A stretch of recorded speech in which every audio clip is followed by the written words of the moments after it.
it was good run. First mile was 8:01, second one is 8:03, so average is 8:04. I'm gonna drink a lot of water today, at least 3 liters, and make sure tomorrow well hydrate, so I don't need to carry water with me.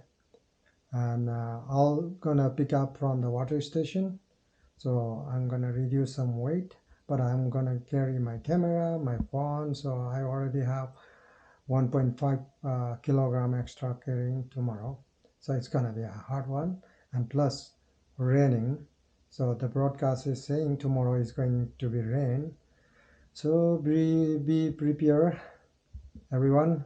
Have a good luck tomorrow run, and have a good day.